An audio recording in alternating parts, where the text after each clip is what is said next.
Come on down. This is one of those intense classes. Who's left? Round 10. Patrick is in his passionate mode.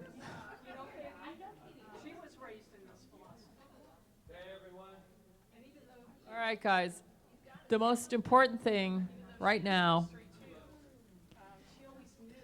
is that, come back to your seats, is that I know it's really easy to get overwhelmed. But like I said before, this is a journey. Everybody is in a different part of that journey, and we're all here to support each other, and we're going to do it at our own pace, all right? And, if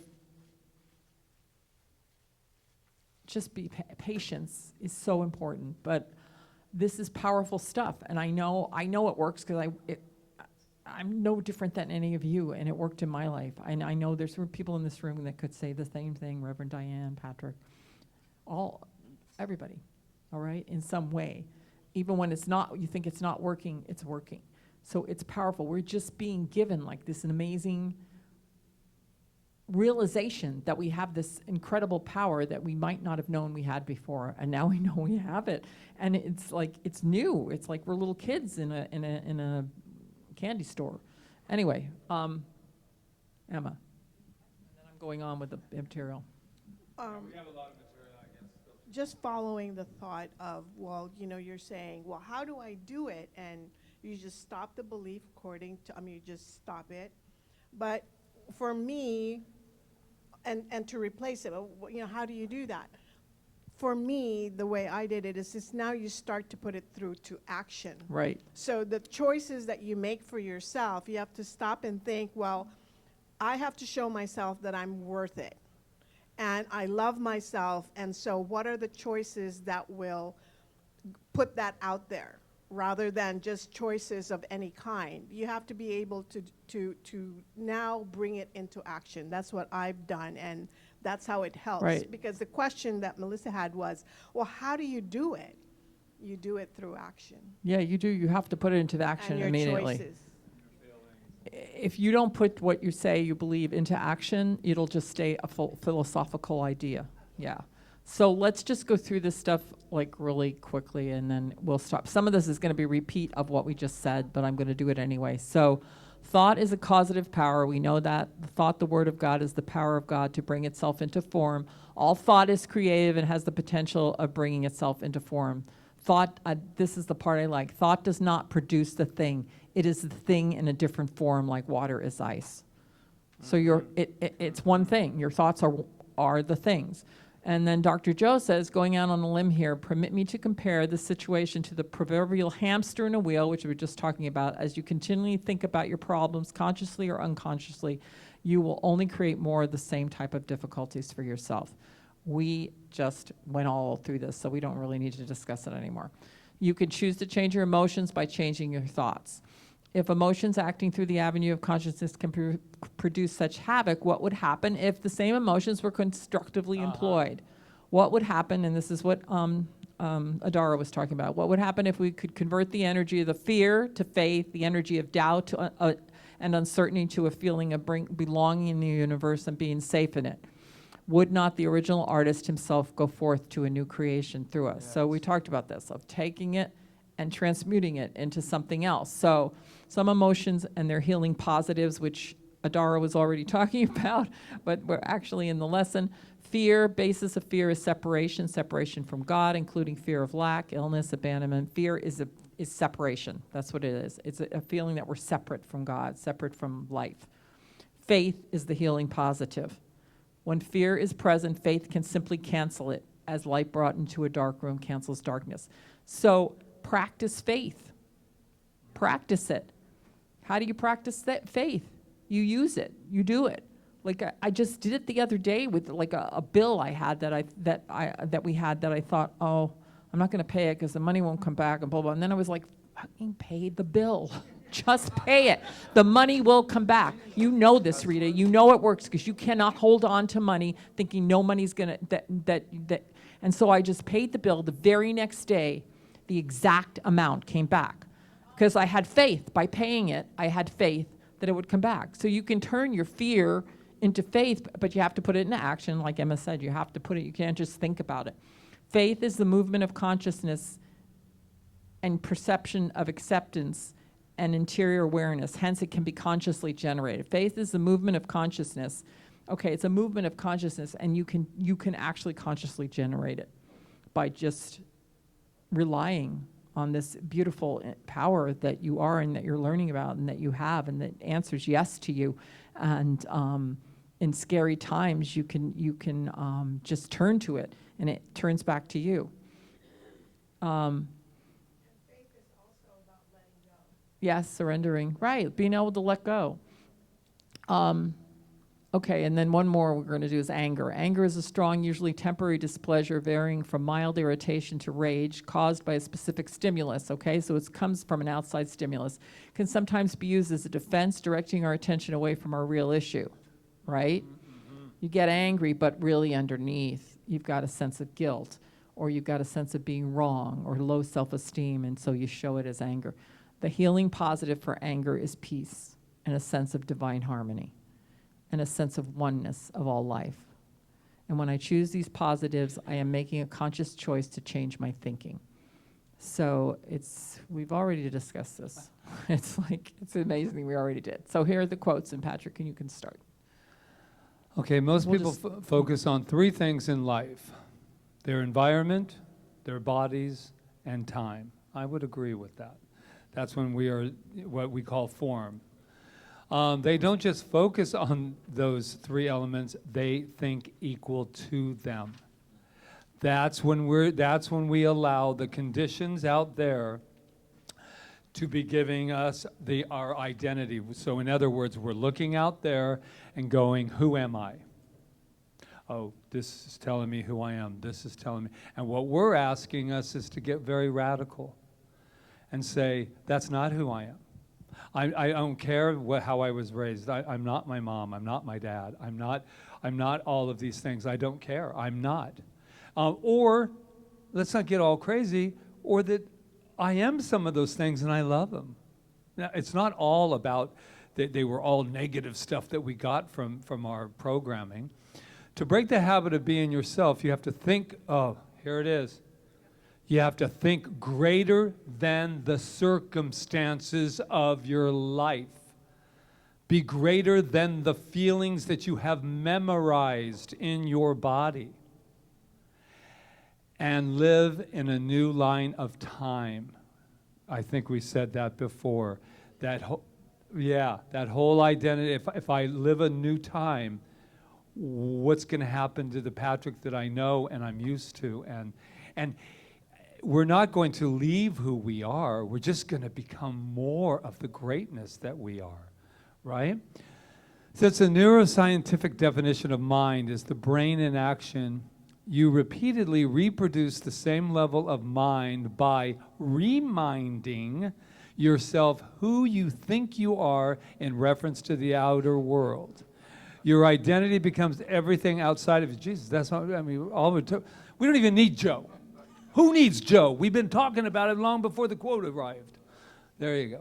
I love that idea of reminding. You're constantly reminding yourself of this feeling you don't want to have. You're constantly reminding yourself that you don't want to have it, but you're reminding yourself of the feeling. and it's okay, I'm not going to get all crazy again, Melissa, but I'm going to tell you.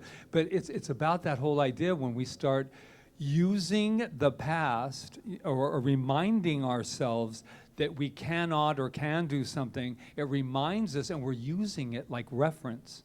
We're going back and saying, well, it's always been this way. Oh, this is the way it's always been. I'm reminding myself. And then, of course, we're going to feel, overwhelmed. But I really like what Melissa said on the break to me. She said sometimes, and I agree with this immensely, that sometimes you have to have a breakdown to have a breakthrough. And I want you to know that, and just on that subject of this is a safe environment.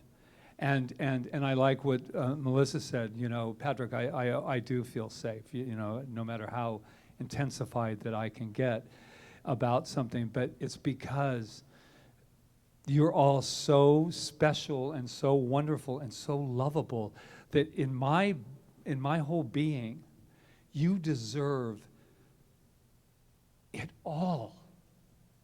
And only you can tell yourself that you do. But I can be here, and we can all be here to remind you of your greatness. Are we at? Go ahead. Oh, I love that. No, Now I let know me have the first you quote. have to have that This is my quote. favorite quote. He wants this quote because he loves it so much. Because I went through Joe and I was like, la, la, la. Why are you secretly expecting something different to show up in your life when you think the same thoughts, perform the same actions, and experience the same emotions every single day? Now, before you get a complex, you're not insane. You're just reprogramming. That's all. Okay, True. go ahead. There is a principle in neuroscience called Hebb's law. Oh, yeah, this is Nerve cells this is the thing, nerve cells that fire together wire together. Hebb's credo demonstrates that if you repeatedly activate the same nerve cells, then each time they turn on, it will be easier for them to fire in unison again. Eventually, those neurons will establish a long-term relationship, and that's what our problem is. If we can't, we gotta have a breakup. to change, That's yeah, good that's the news. good news. We can form new long-term relationships. Yes, that's the. I said it's also the good news because we can replace those things and create new long-term relationships.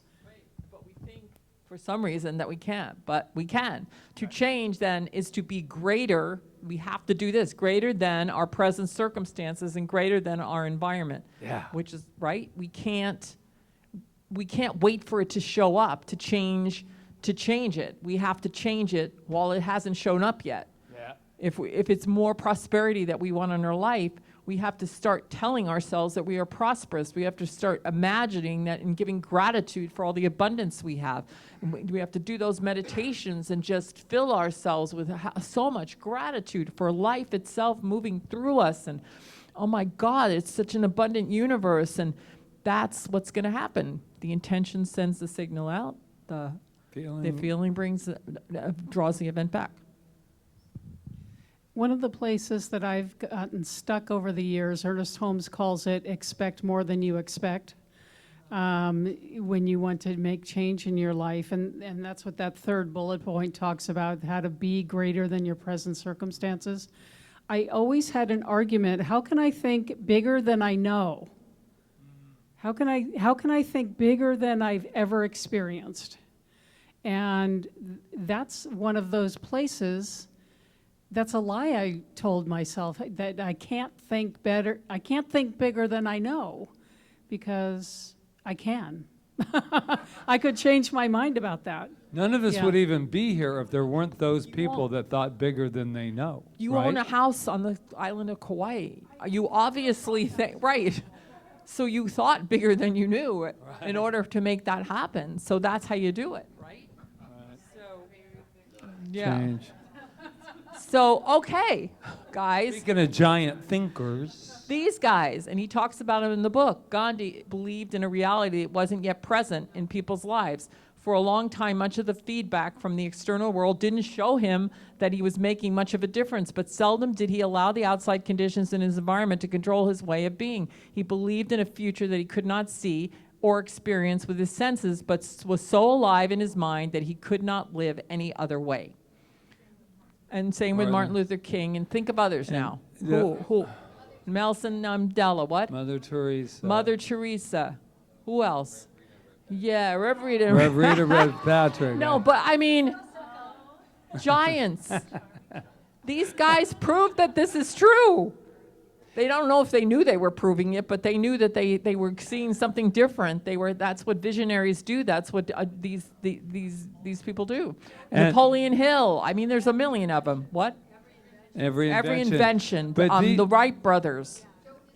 Joe Dispenza. But Yeah. this is what Martin Luther King and Gandhi, this is what I have to say. Love that If picture. they were here right now, I just have this feeling that they would say, We did it. It's your turn. We have nothing that you do not have.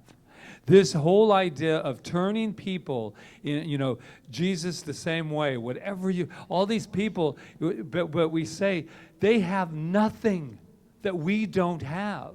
The only thing that they had that we don't have sometimes is belief and the discipline to stay with what it was that they wanted and didn't let anything shadow it. And I'm sure that they had plenty of moments when they're walking out there going, Imagine. I believe in peace.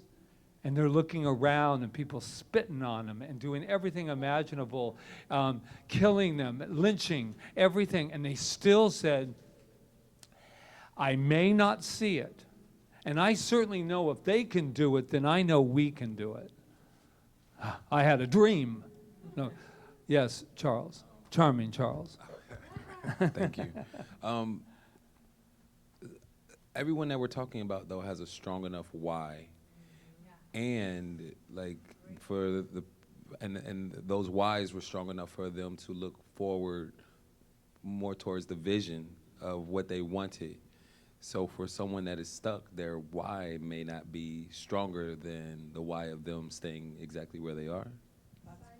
Simon Sinek, yeah, that's a really good video to watch. Simon Sinek and Finding Your Why, because it's true. Why do you want it? Right. Why? Is it important to you? Is it so important to you that you're willing to march, and put your life on the line and everything else and fast for how many days? I don't know what that was when you did that big fasting. Yeah. I mean, all the things that these guys did, knew that their life could possibly be taken, but it was their why was so strong they didn't even think about that.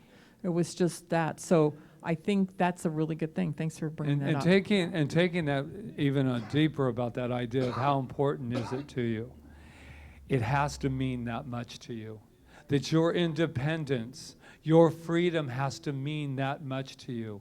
I know the work that I've done with inner child work, it has to mean that much to me that I would risk not being here anymore than to live the living hell of not being my full free self here. That's how important it has to be. It has to be so important that any distraction that comes into our way and gets us off our kilt for a moment, that we go, this is so important to me. Because I said this to Rita many times, I'm not leaving this planet. I'm not leaving this planet until I embody it in such a way that it's not that I want to change the whole world, but all I have to do is change me. My world, boom. And then, bam, my whole world is changing. That's all that Rita and I, we don't have to have anybody to get it. We just have to be the living embodiment of that. I better stop because I'll start getting excited again.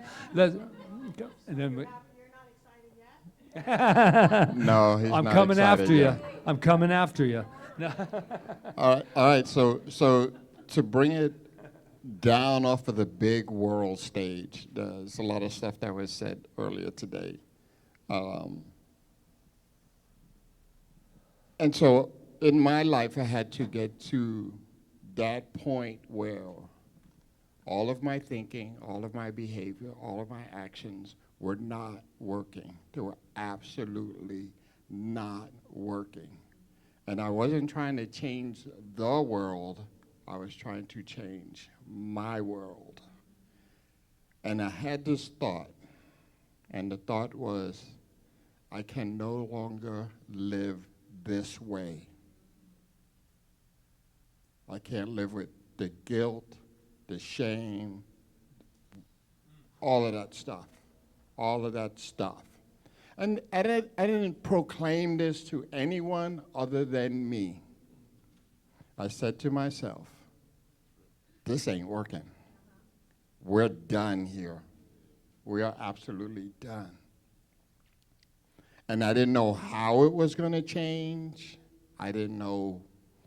There was no timeline. Like next week it's going to be better. It's like right now, it absolutely sucks. And I made that decision with as much emotion as I could pull out of my body. And Spirit which I didn't even know about, this universal mind that I had no connection with, manifested the life that I have today. But I had to put all the work in, and I had to constantly remind myself that that life is not the life I want at all. No parts of it are welcome in the life I have today. Yes. No parts of it. Not the fear, not the shame, not the... Somebody said something to me a couple of weeks ago. I was like, I'm not buying a ticket on that train. They tried to sell me a guilt ticket, a trip on the guilt. I'm like, I'm not buying that ticket. I'm not getting on that train. That's not happening.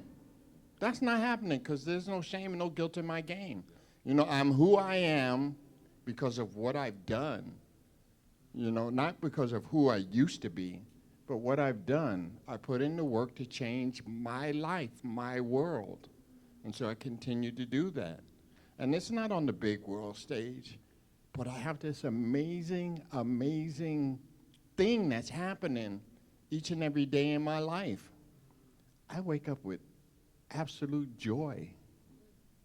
Absolute joy. Are all my days rainbow and sunshine? Nope. But I got absolute joy that I have today. That, you know, I got this amazing thing happening. So. That's great. And you did the work. That's what you said. You did the work. It was no longer tolerable. It was no longer what you wanted in your life, and you just made the decision and put in the work. Go ahead, Patrick. And then we went into mental work. Somebody trying to shut me down. Who? Find him. Bring him to me. Thank you for sharing that. Thank you for sharing that. And here's the other thing. Even going on a step It's with easy, that and it's not easy. is that we are worth it just because of who we are. That we arrived worth it.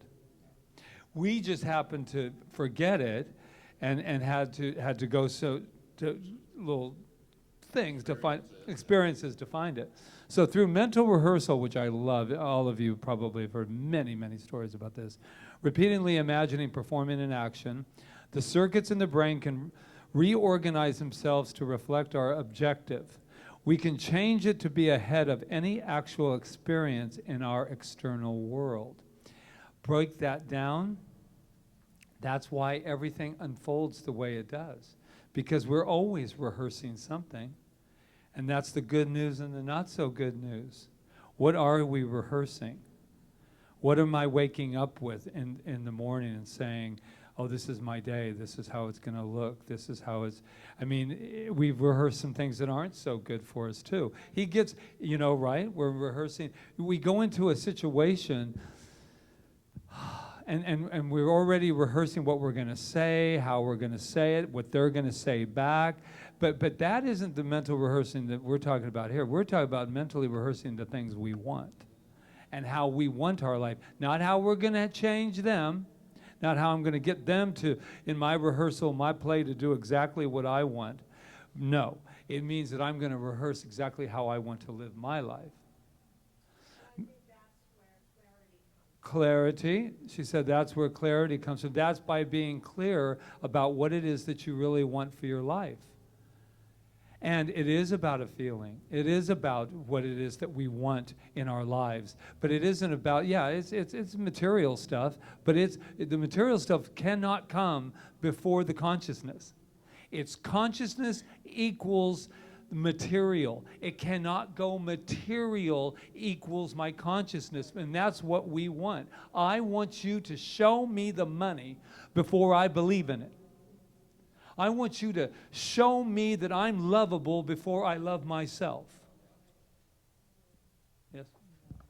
Well, and what that was bringing up for me, you know, in one of my former identities, I was a licensed psychologist, and the research that they were doing back then, which is now, they've gone way past it, around neural pathways, was that our minds, like Melissa was saying, our minds try and convince us that it's difficult to do, but the reality is it's simply repetitions.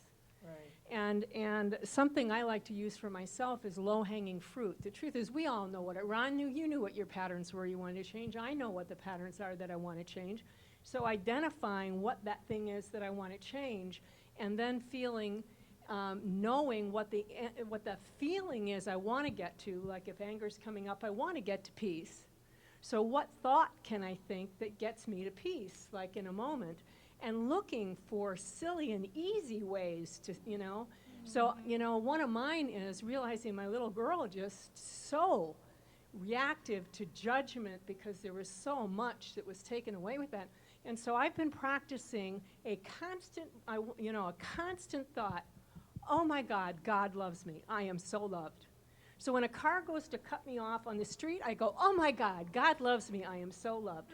When somebody does, I'm saying, oh my God, I am so loved. And amazing things are happening, but I'm practicing it all the time. Do you know, I'm picking an antidote thought because I know if I wait for somebody to really make me feel unworthy and I'm triggered, that's not the moment I'm going to do a new pathway. I can do a new pathway when I'm rested and I'm feeling calm and it's easy. And then I just say it, I look for hundreds of times a day because then I'm building a new pathway. We would call that being prayed up. Prayed up? Right, being prayed up, so that when you're confronted with something, it's already there. You can already turn it on, like, because, right, yeah, no, that's good. Thank you. If we apply this same process, mental rehearsal, to anything that we want to do, we can change our brains ahead of any concrete experience. Through your own repeated mental rehearsal of a better way to think, act, or be, you will install, I repeat, you will install the neural hardware needed for the physiologically prepare you for the new event. So all the examples, I always remember the one of the basketball players that kept, shooting, and just seeing it, closing it, and then going out on the actual floor and actually hitting the, sports references aren't the best for me. Yeah, and the I could grab a new identity, but I won't on that one. and the story they told in the book about Piano, let's go to the piano. the brain waves of the people that imagined they were playing the piano changed as much as the ones that really were playing the piano, the brain circuits or whatever they call it. I did it with my one-person show. I kept visualizing myself standing up on the stage, mentally rehearsing, hitting every note, mentally rehearsing. It works. It works. Crossing the finish line. You have to say, I crossed that finish line so many times before I actually crossed it. And the thing of it is too is that this is called what we call even in the acting world, it's called act as if. When you play a role, you have to act as if. And how you do that is you have a background, you have a whole history, and then you let that infuse in your whole being so that you can play the role. And those who do the best work, and the ones that you believe when you see them on the silver screen, is the ones that have done that work, that have said, this is who I am. It's not that they go, oh, I become the character. Well, you actually are filling up. We used to call it filling up in acting. Fill up with everything about this character. Fill up, so that when I walked out, even though you'll never know any of that fill up stuff, then there's something about the character that became very real for you to watch and to believe, opposed to somebody who's, overacting or not doing the job. This is such a great thing for us to remember, that we're constantly in some form of mental rehearsal. And so we can deliberately do it. Now, it's the same, we call it act as if. It's the same way that if you want to live a more prosperous, did you notice that when I said prosperous, I could feel my whole back. I mean, I just grew like an inch because I started feeling confident. If somebody's saying that I don't feel, even with weight or anything else, if you walk around with not loving your body, you are going to walk with this. But you can't wait to lose that weight if that's before you start to act light and filled. You walk across a room. I always used to say that. Whatever it is, wealthy, you walk in. But I used to have shame around it about money and other things, and you walk in with that stuff. And speaking of atmosphere, people smell it. I hate to say this, because we still have instincts, because we have the human being, so people smell that, they say, oh, they can smell the fear. They actually can. I mean, it's not an actual smell, it's a feeling. And what? Atmosphere, yeah, exactly. So athletes do it, piano player, there's one in the book about really learning and watching yourself on the keys. I mean, I'm much better at telling you my sports stories, but I will, there you go. Okay, so I really think that spiritual mind treatment is a form of mental rehearsal. I mean, Yes. it is. Absolutely. Because what are you doing? You're stating what you want. You're stating it, and you're declaring it, and you're unifying with the field of intelligence, and you're giving thanks for it. It's already done. So it is a form of mental rehearsal. Treatment is an enforcement of principle. The words, thoughts, phrases, and statements are the way in which one makes known his feeling of the divine allness at any particular time. So your treatments have to be filled with that feeling. You have to feel like they're already done. It's the same exact thing that Joe's talking about. When we use such words, we must feel the meaning. The feeling without the words may have meaning, but no direction. Aha. No direction. Okay, so you can't just say a bunch of words that you feel. You have to give them direction. And meaning without direction will produce no creation. So you have to give your feelings a direction. Feelings organized and directed is intelligent creation. So Joe would say the thought sends the intention, or what is it? The thought sends the signal out. I put intention out. Feeling draws the event back. So you have a thought, an intention. You're sending that out with a feeling, and the feeling is what's bringing it back to you. It's like a magnet. That's why he talks about the feeling of gratitude. Right. Why? Because you could not be grateful for anything that has not appeared. So that's why gratitude, especially in spiritual mind treatment, it's a fourth step. We give thanks for this demonstration. Wow, thank you, thank you. And you're like, because you've already received it. And then you just have to release it and get out of the way and allow it to become, your experience. Yeah, spiritual mind treatment is so powerful. When I do my Joe Dispenza meditations, I always finish them with a spiritual mind treatment to let myself know that everything that I did in that meditation is being manifest right here and right now.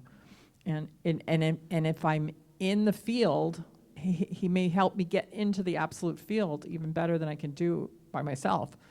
But I can get there by myself because I'm practiced in doing it by doing steps 1 and 2 over, and all the work I've done over the years, going into the absolute in steps 1 and 2 is the same as going into the quantum field. But I swear by spiritual mind treatment. Okay, so Anyway, go ahead. Go The ahead, practitioner. Charles. Oh, No, Charles, and then we Charles. have about 5 minutes. That's okay. With you had one of the spiritual sentiments was the law of attraction, or the secret, which was the law of attraction. Isn't it just describing the law of attraction? That second Oh, absolutely. bullet point. Yeah. Are you talking? Yeah, absolutely. the law of attraction is about, I just want to take. you can't just think the thoughts. They used to just say, oh, you just think about the thing and then it appears. That's not what it is. You have to actually put So the feeling behind. this is an important. Okay, the practitioner knows that his or her word, being the presence, power, and activity of mind, does uncover, reveal, make known, proclaim, and manifest itself. His or her word is the law of mind unto any case. So you have to believe in your word. And why can you believe in your word? Because it's the power of God. It's the power, you're speaking from the power of God. You're not speaking to God, you're speaking from that energy. So I right? just want to say that I know we're having our Science of Mind Saturday and we're doing blah, blah, blah, blah. But here, I want to really, really take 1 minute with this. Because I think there's a feeling sometimes, and you're assuming, we all know, I'm assuming, so it's very dangerous to do that, as we well know. But that when we're doing a prayer or our treatment, that we're kind of like, it reminds me of Catholic, Our Father, art in heaven, hallowed be thy name, thy kingdom come. And you're just saying it. But the practitioner, like myself, when I speak my word, when we speak our word, we are allowing the infusing of spirit that we already are for a definite purpose, and it has your name on it when we're working with another person. So when I'm working in that field, the same Patrick that went over to Melissa and was in that kind of state, that spirit, man, would not take no for an answer. It's a yes. It means that whatever it is, and they say, well, how can you, what gives you the authority? It reminds you of very Bible, right? What gives you the authority to speak that word for me? Because I'm God, and I'm in that field, and so are you. And when we get done with this treatment, you and I have already become one. And what you couldn't know before this treatment, what you didn't know before, we're in the same field, as Joe would say. So we go into the same field, and I know beyond a shadow of a doubt, I had one today, and I'm going to tell you, I had to go in because it had to do with, when it has to do with illness, people are like, oh, yeah, but this is the big one, Patrick. I said, I don't care how big it is. I don't care how big it is. And then she said, well, no, this is bigger than you think. No, there's no big or small in the mind that make it all. Okay, and she goes, well, I'm scared. I said, well, I'm going to tell you something. I'm not. I'm not scared. Well, I'm not scared, so I'm going in. I'm not scared. And so, but I am, you know what? Let's go in. Come on. And you have to get like that. You have to demand it from a place that says, you know what?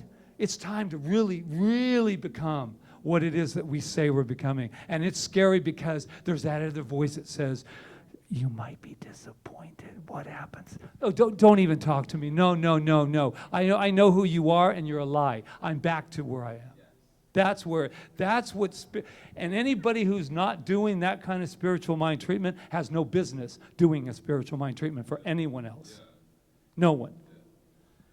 Oh, I hope I can sleep tonight. I know, right? He's going to be like wired all night. I want to make sure, does everybody in here know Joe Dispenza's story where he healed himself? I got hit by a car. Everybody knows it? Well, okay. I'm not going to bring it, but look up. I'll send you the link because I really want you to hear it because he really practices. And he doesn't talk and about it much. He doesn't so. talk about it much, but that's what started him on this whole thing. And it was all about mental rehearsal when he had severed his spine. So I will send you the link if you haven't heard it. And also, our dear Ernest Holmes was a healer. People don't realize what a healer that man was because he didn't talk about it a lot, but there's a lot written in his biography about the things that he did in his life of healing other people and healing himself too, of his eyesight was one of his things. Okay, so here's your assignment, Living the Science of Mind, very small assignment, 255 to 258. Chapter 2, if you haven't read it, in Joe's book, Chapter 3 is Overcoming Your Body, okay? And then we want you to focus on an area of your life that you want to change and begin a process of mental rehearsal. Experiment. And try bring it, back, play just with do it for a week and bring back your results, okay? And then continue your meditation and journal practice. So it's, yeah. And just on that about practicing it, so you wake up, it's Wednesday, right? You may wake up on Friday, and you're still kind of, hungover from tonight, and you haven't done any of that, and you haven't done the meditation. Well, start then. Really be good to yourself. Really be good to yourself. So you don't do something and one day, then what stops us from going forward is we're still at what we didn't do. So just start where we're at and say, well, this is, I don't need, there's no time. I'll make up for all that anyway. No, I thought you were praying. No, I prayed a sin. Go ahead. Yes. Oh, I'm sorry. If you didn't, okay. When you listen to the first class, you'll hear all this. But journaling isn't mandatory, but we feel that it is a good process to help with your final project. And I will reiterate that the final project is to take an area of your life that you want to change and work on it with this. One of the areas, health, wealth, creative expression, or relationships, and actually use this to work with it and then bring back the results for the last class. You're going to create a little project that you'll present. All right? I can talk to you more about it. All right? Whoever doesn't know about the final project, who doesn't know about it? Oh, yeah, that would make Well, sense. some of you That were would make here. sense.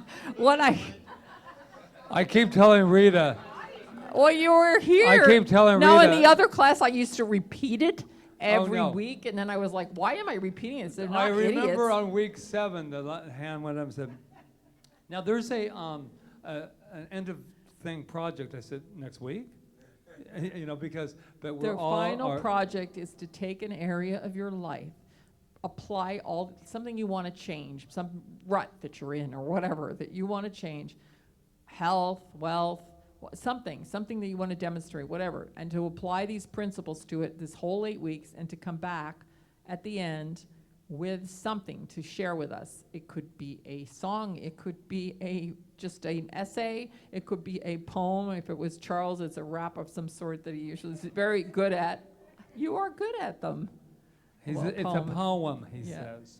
It's a poem for Well, you. then maybe watching. that's Michael that does the raps. I don't know which one of you it is. One of you does them. Yeah, Anyway, and- it could be anything. Could be a painting. Chi has brought us beautiful artwork, and even Emma did a stained glass once. It was just something to express this change that happened to you. Okay, Perfect. and I'll reiterate it again next week. So, just before we end, I do. Health, wealth, Wealth creative crea- expression, and relationships. and relationships. So, one thing I do want to say to everyone is thank you. Thank you for allowing yourself to be on this journey. And you just start wherever you are. This is the best place. So I decided that I really want to come down and just be a part of this whole thing at this level. Been quite an evening, my friends. So, I invite you to join with me in this beautiful quantum field, this sea of receptivity that each and every one of us has been swimming in tonight. Can't help it, that's the atmosphere we live in. And as I continue to just express from the center of what I call good, what I call God, what I call everything, life source, it doesn't need a name, it's everything. It's all of your names and my name and everything, right here and right now. So I am just swimming in gratitude for the amazing courage, the amazing light that has allowed itself to be known tonight through each and every one of us.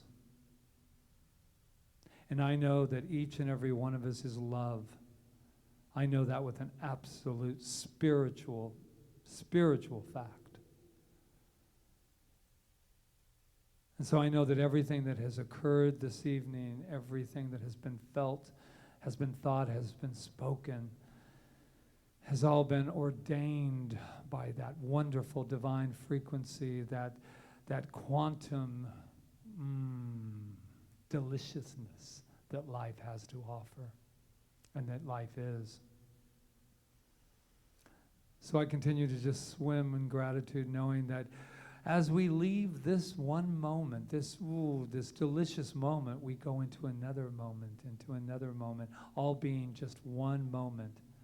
And I know that whatever desire is in the very center of each and every one of our hearts is met with absolute approval, a stamp of approval, that wonderful law that says yes, yes, yes.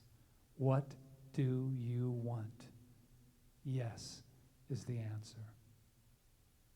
So with that, I just say, sleep well, my wonderful, wonderful inner lights, inner children, the inner yous of who and what we are. I know that each and every one of us is safe. We are loved. We are worth it. And each and every one of us is that thing called God. And with that, I am truly grateful. And I release my word knowing that it has already been demonstrated. And I release it as law. The audacity of knowing that I am, that I am, that I am law, and I release it, I let it go, as together we say.